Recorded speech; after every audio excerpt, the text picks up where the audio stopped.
আসসালামু আলাইকুম বন্ধুরা, আজ আমি বানাবো কড়াই চিকেন। তার জন্য 500 গ্রাম চিকেন নিয়েছি। চিকেনগুলো ভালো করে ধুয়ে পরিষ্কার করে পানি ঝরিয়ে নেব। তারপরে পরিমাণ মতো টক দই, গোলমরিচের গুঁড়ো ও লবণ দিয়ে এটাকে ভালো করে মেখে নেব। মেখে নিয়ে আমি এটাকে 2 ঘন্টার জন্য রেখে দেব। 2 ঘন্টা পর কড়াইতে আমি 1 চামচ ধনে, 1 চামচ জিরে, 1 চামচ মৌরি, 2টো শুকনো লঙ্কা, 1টা তেজপাতা, 2 টুকরো দারচিনি, 2টো লবঙ্গ, 3টে এলাচ দিয়ে এটাকে আমি হালকা ভেজে নেব। দেখুন ভাজা হয়ে গেছে কত সুন্দর। এবার এটা আমি ঠান্ডা করে মিক্সারে গ্রাইন্ড করে নেব। পুরো গুঁড়ো করব না, হালকা গোটা গোটা রেখে দেব তাতে, এবং তাতে 2টো কাজু বাদামও দিয়ে দেব। আপনারা দিতে পারেন, আবার নাও দিতে পারেন।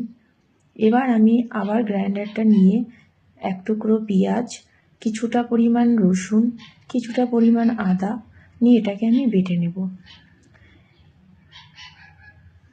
এবার কড়াই বসিয়ে দেব। কড়াই গরম হয়ে গেলে পরিমাণ মতো তেল দেব। তেল দিয়ে বেটে রাখা পেঁয়াজ, আদা, রসুনের টা দিয়ে ভালো করে এটা আমি ভুনে নেব। ততক্ষণই ভুনবো যতক্ষণ কাঁচা গন্ধটা না থাকে।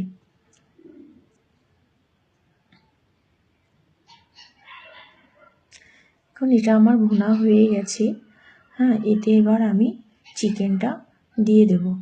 চিকেনটা দিয়ে আমি কোনো রকম এতে পানি ব্যবহার করব না, কারণ চিকেন থেকে যে পানিটা বেরোবে তাতেই সিদ্ধ হয়ে যাবে।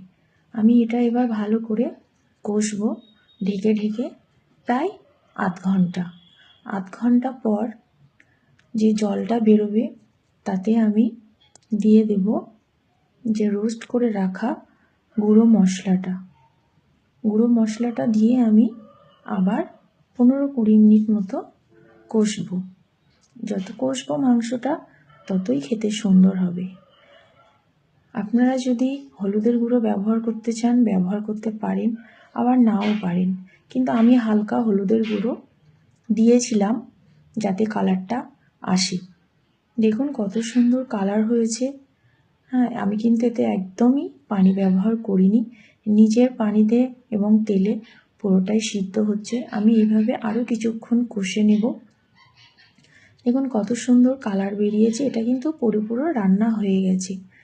আপনাদের যদি আমার এই চ্যানেলটি এবং রান্নাটি ভালো লেগে থাকে অবশ্যই আপনারা লাইক, কমেন্ট এবং সাবস্ক্রাইব করবেন। আমার এই সুন্দর সুন্দর ভিডিও পেতে আমাকে সাপোর্ট করবেন। আসসালামু আলাইকুম।